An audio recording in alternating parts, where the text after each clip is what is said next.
Hi, welcome to Crypto Kids. We're here to teach children and parents about cryptocurrency. I'm Charlie, age 8, and I have some special guests coming in the studio with me today. Please welcome Tom. Hey, Charlie. What hints and tips do you have for an 8-year-old like me? It's a great question, actually. I would say the fact that you're even asking that question is a great first step. I would continue doing all your research that you're doing, everything that you're learning about blockchain, because it's important to learn about all these new technologies as they come up. And keep inspiring yourself, because I know you love drawing and I know you love artwork, and you're getting really good at it as well. So I think you're on your way to becoming an absolute professional in this industry. You're doing the right things. Thanks for that information, Tom. And hello, Vanessa. I've created all of this artwork, which is unfortunately 2 pieces, and I was wondering how I could turn it into NFTs. Sure. So can you tell me a little bit of what inspired you to make them to begin with? Why were you making them? Well, this one, I thought, I usually do, easy steps like this one, like a main character that, very well known. But I thought I might try create something that's actually, living as an animal, but in a different type of version. Wow. Can I see? So Let me have a look. that's really good, Charlie.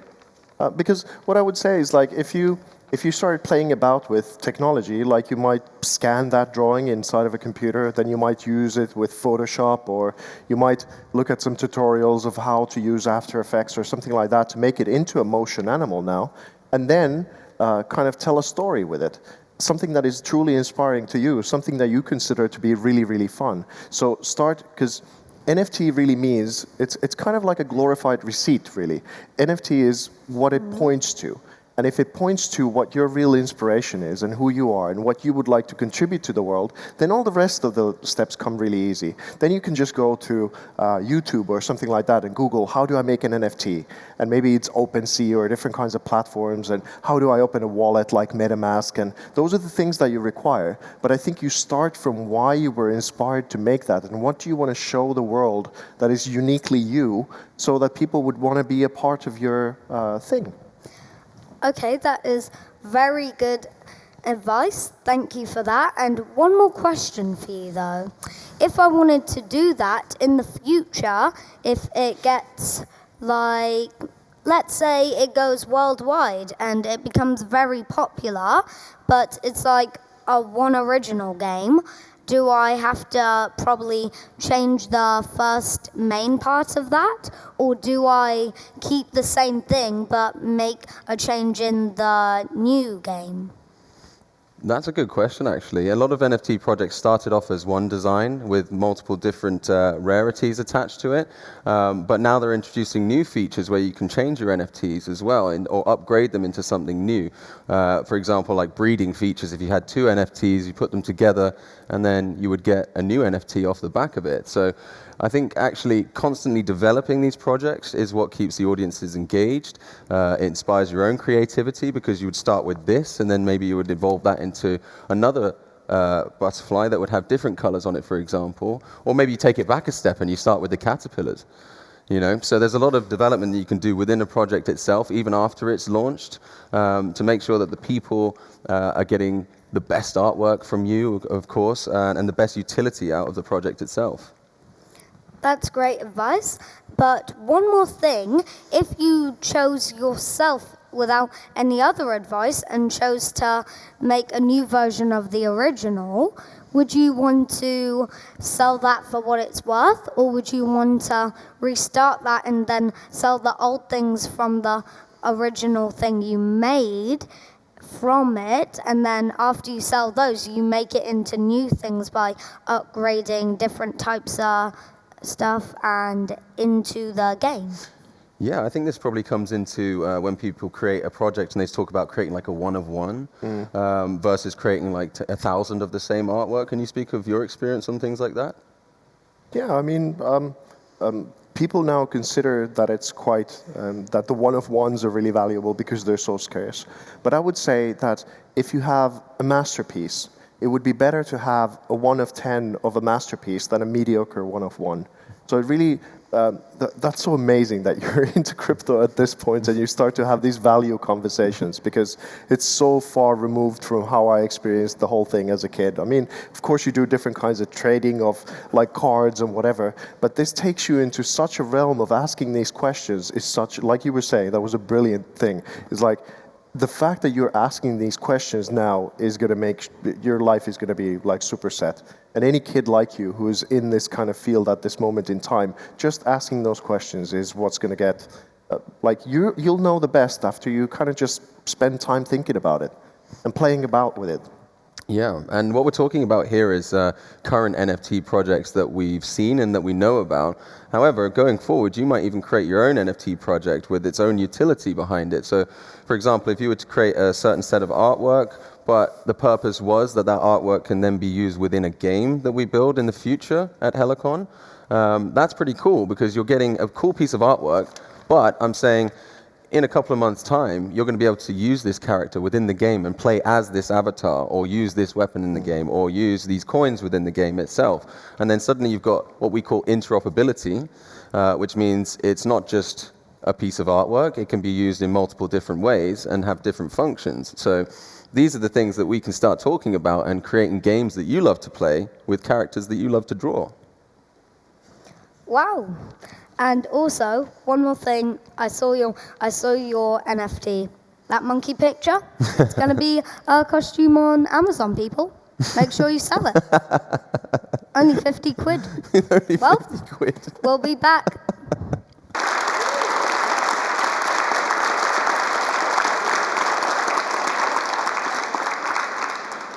My next question is for Eddie and Devin.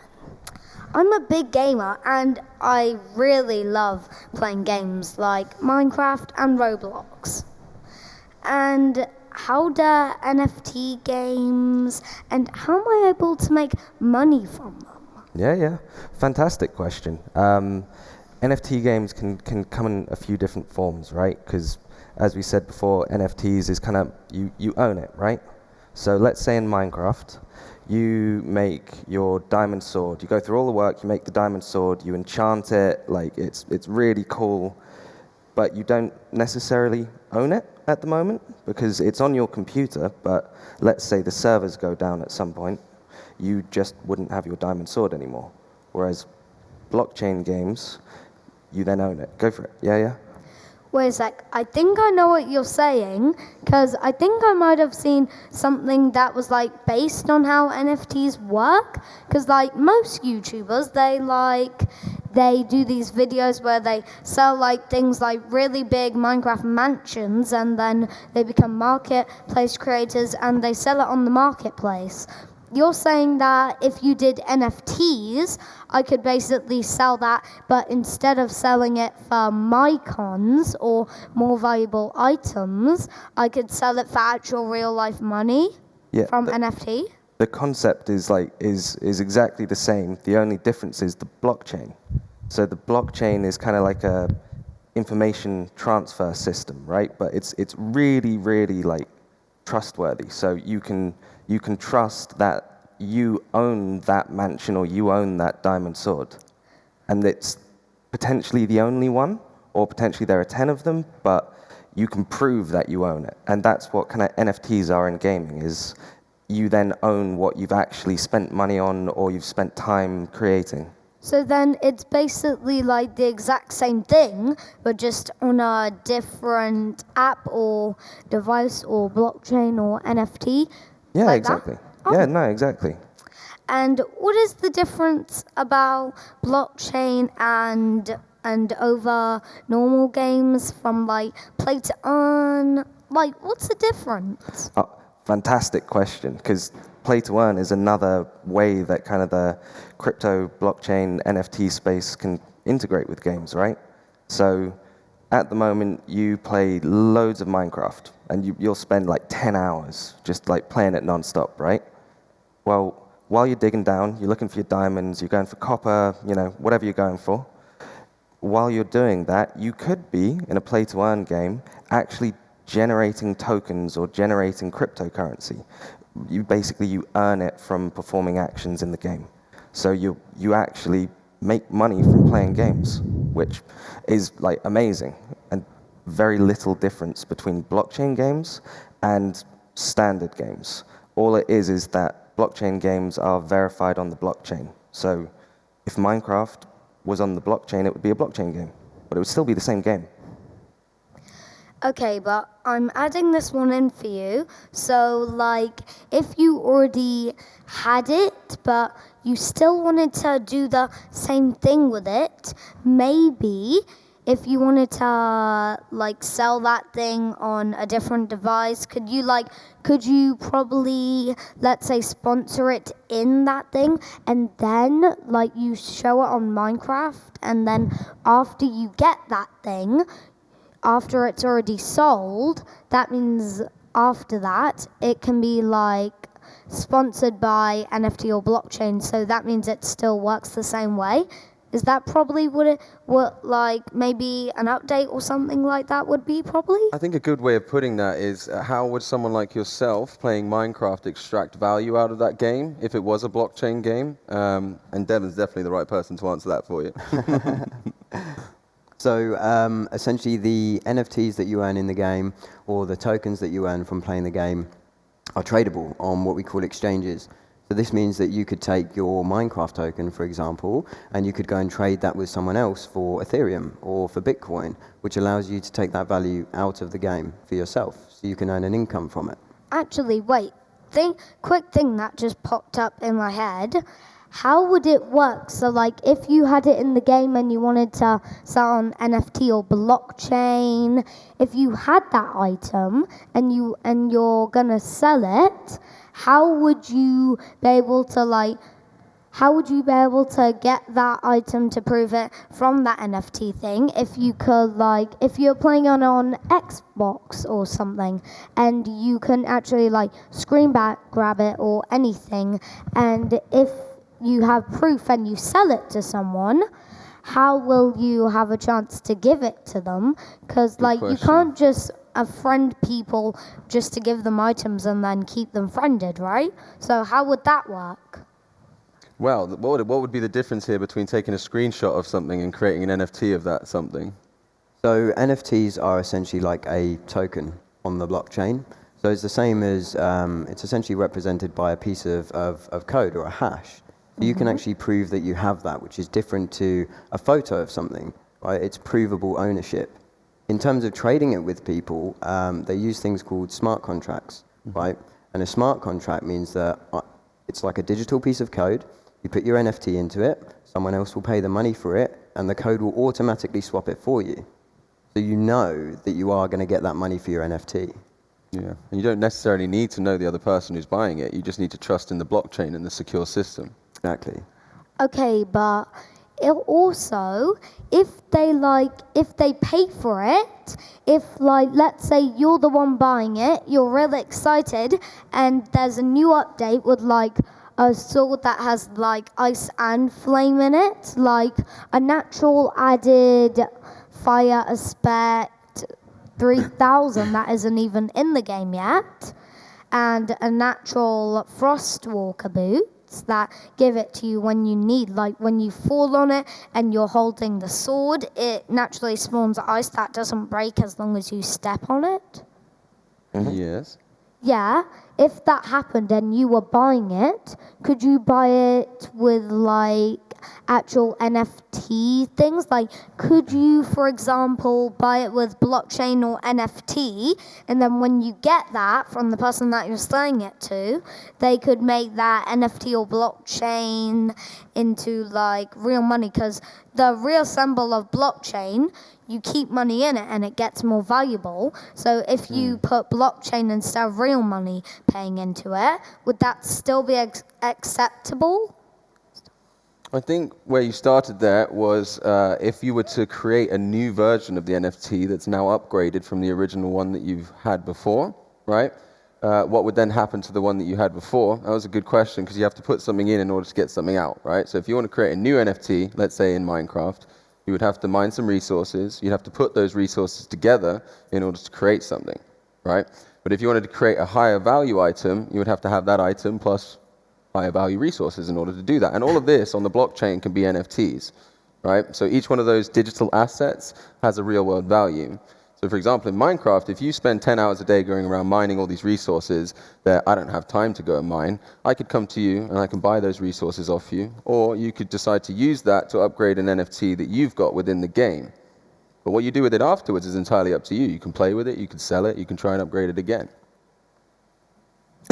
Okay, but what if, like, let's say you try to get really big upgrades and, like, you go too far, like, you try to cheat with it, like, you actually cheat getting that item.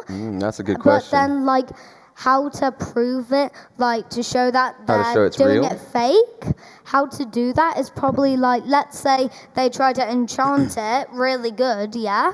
Let's say NFT in the future with an update, it could have an update that, like, when you sell it, you have to put the information of, like, the account to see on that world if you, like, actually have achievements turned off, because, like, Right, if you so- have them turned off, that means you Right, so use Charlie, creative. we've got to do one question at a time here. So the first question that you're saying here is, how do you prove that what you're buying from that person is real? How do you know that they didn't fake it, right? And that's a really good question. How does that work on the blockchain? I mean, how do I know that what you've created isn't something that's fake or non-generated? So when you create something on the blockchain, it's called minting, the action of minting automatically puts it on the blockchain. So as soon as it's created, you know that that is the person that created it. So you can't, and the not cheating thing comes down to, making sure that your game is secure, making sure that people can't hack it, making sure that you've gotten rid of the bugs that are going to break it, right? So that's our job as game designers, is to make sure everything's fair. But that's good information to add in, but that wasn't, like, my main question, actually. What it was is that, like, let's say to prove it, maybe if, like, let's say NFT, it probably needs to update, because, like, think of it this way. You sell it, but, like, I think that'd be better to show the proof of how long you've been on that game for, because, like, let's say it would take a few days to actually get that item. You would have to show how many days you've been on it for to do that, and show that your achievements were on to actually get that. Otherwise, it'd prove that you were in creative. And also, in creative, that's why I'm saying this, because in creative, like, everything's free. You can free build, you can fly, anything's possible. And if NFT doesn't probably check that, maybe they could just go into creative, and then they could get that item, upgrade it really good, like with fire respect, and just do all that, and then sell it while putting themselves back to survival before they do Okay, so that. before we wrap up here, what's the question on that one? In creative mode, what you're saying is that you want to be able to show in these games how long someone's been playing to prove that that's why they have the item they have? Yeah, because, like, let's say you could ask Nintendo to do an update, like, where you save the progress of the days you've been in, and it shows, like, incomplete how you could do that, but there's a selection to show, like, how much you've been playing it for one day, or a month, or Right. Okay. year, or Okay, a few. let's do it. Okay, so this is going to have to be our last question, but that is where I believe you guys come in as developers, right? That's the kind of functionality that would be worked into the game. Yep. Yeah, I mean, is that something that would be necessary within a game to show how long someone's been playing, do you think? So there are loads of different ways to do it. You could do it on time, but you could also just say that things that are created in creative mode in Minecraft are, like, named and tagged creative, and then those items can't be made NFTs. So you have to earn the items in your standard mode, and then creative can't create them, can't create NFTs. That would be a way to fix that issue. But very good question. Good question. Right, that's it. That's all the Thanks for time that. we've got. Are we going to do Thanks for that information. Yes, very good questions, Charlie. And we're going to be building a lot of games, and I'm going to need a lot of your input, I think, in how to build them. Don't worry, I got big brain on this. All right, well done. Well, thanks for joining us. We had a lot of fun explaining all this. I hope you have that in your notebook. You're going to need it. Thanks a lot. And, well, see you. Bye.